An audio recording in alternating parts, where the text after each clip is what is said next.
Hey kids, it's Greg Myers at Tools for Teens, and today we're going to talk about cutting things.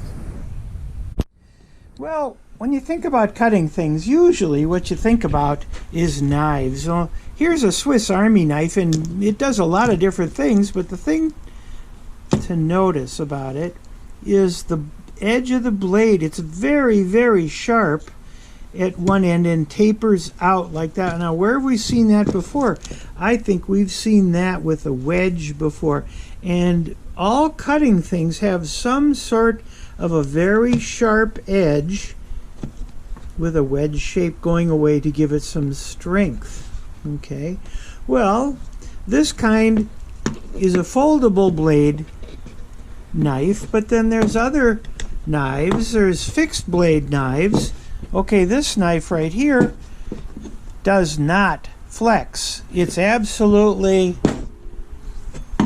one thing, one solid piece of steel.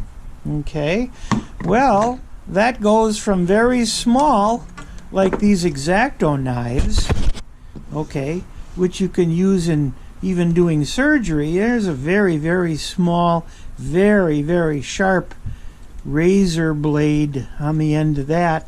Here's another one that's similar to it. This one has other blades that are stored inside of it. And then there's bigger knives. This is a box cutter, and this has blades that are stored inside too, but this is for cutting things that's very, very sharp. Here's another one.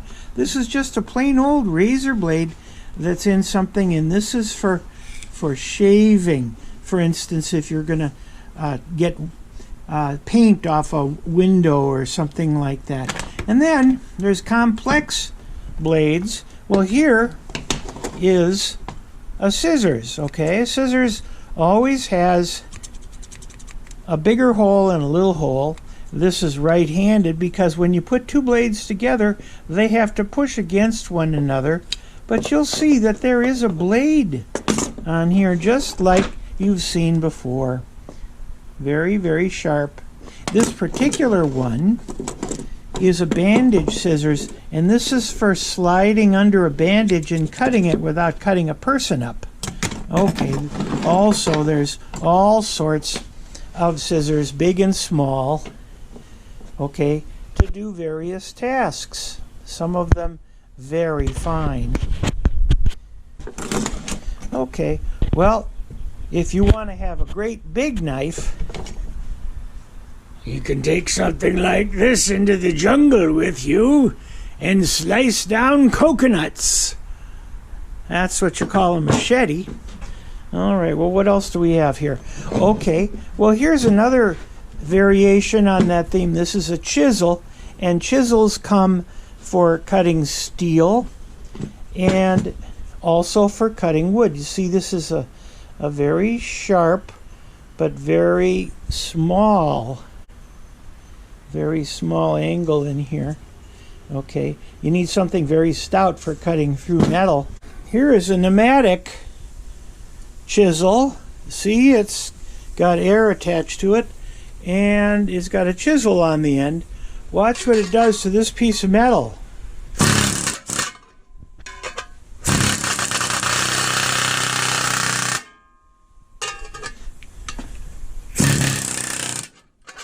Cuts through it like butter.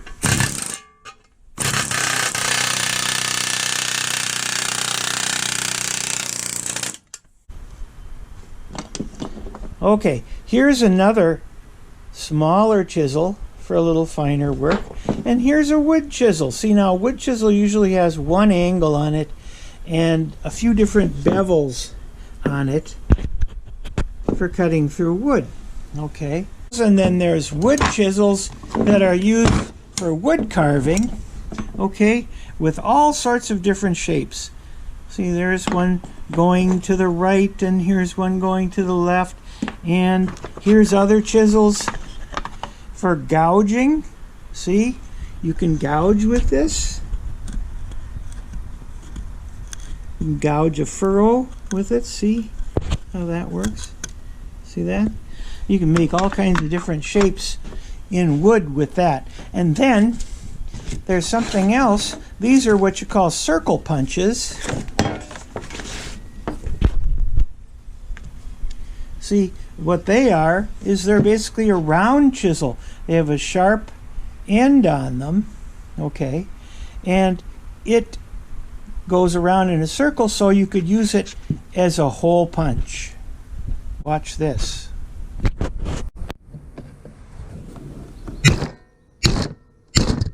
Here, so you can cut holes in things like this.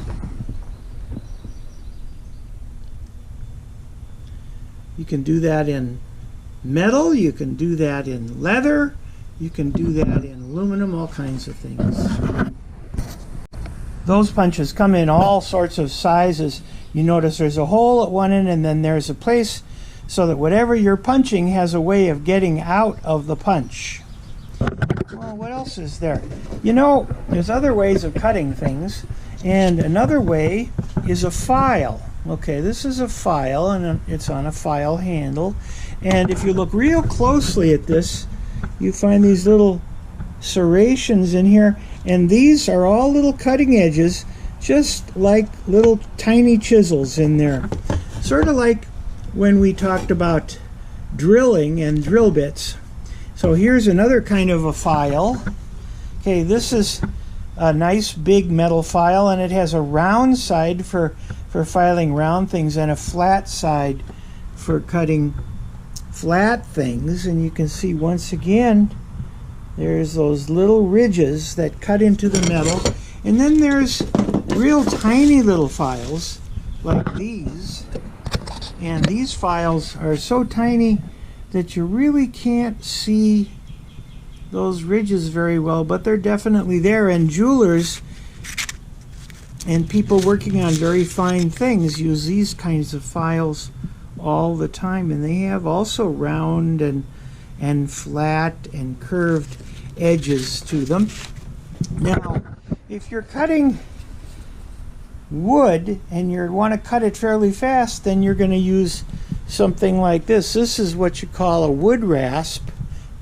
Look at how coarse those teeth are. It's just like when we were talking about saws. There's some very, very fine teeth on some saws, and then very, very coarse on others. And the rasp is basically the equivalent with very coarse teeth. Here's another one. Look at the teeth on that. Boy, oh boy. You can really cut something up with that.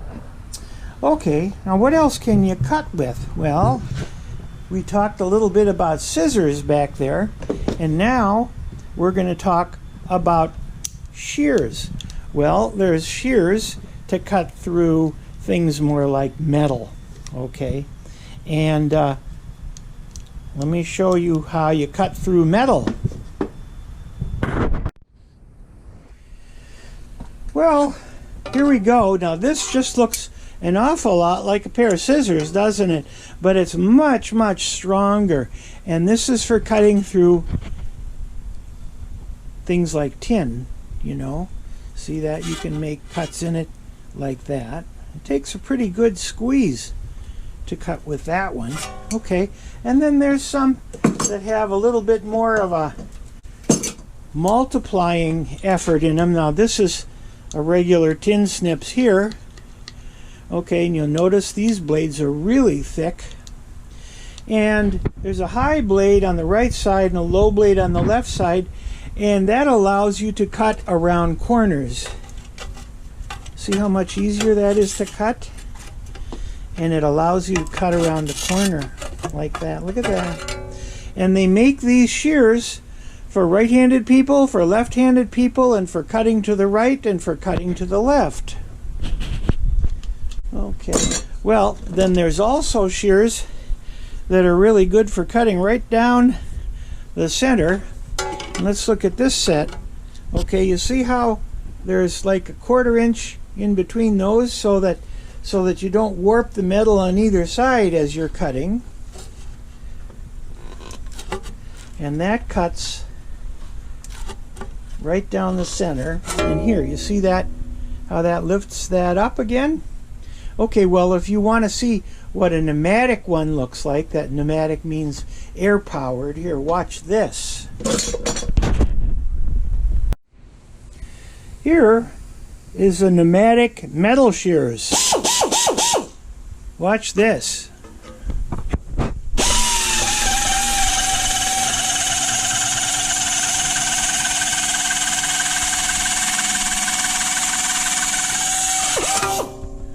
Cuts right through it. Pretty cool. There's also cutters for special jobs, like wire cutters. See? And some of them are even angled wire cutters. Or you could cut a piece of tile with these. The key word for today is nipper.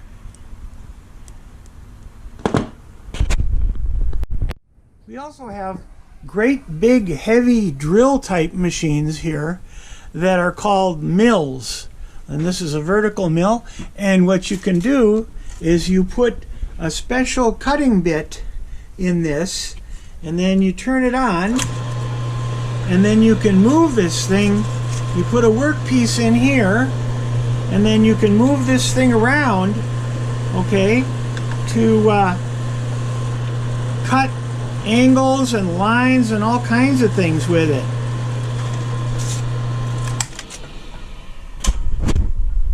We know about saws already because we talked about saws. Here's that bandsaw again we've seen before. Okay, now this is the granddaddy of cutting things. This is called a lathe. And what you'll notice is a great big motor, and that motor spins this thing, which is like a vise that holds a round workpiece. And when you do that, then you have a little piece down here that cuts. You see this thing right here? That cuts into the metal, and you can move it around like that and in and out to cut things. So let's try cutting something here. We're going to get in pretty close here. We're cutting the metal right away.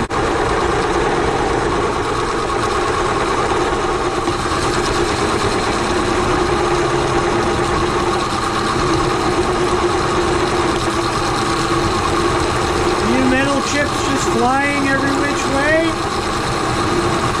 It's a lot of fun using a lathe. Well, kids, cutting things can be a lot of fun, and it gives you a lot of power over metal and over wood, and that feels kind of good. And there's all kinds of things that it opens up for you, all kinds of different tasks that it opens up for you. And that's what I've got to show you today on Tools for Teens. I'll see you next time. Bye.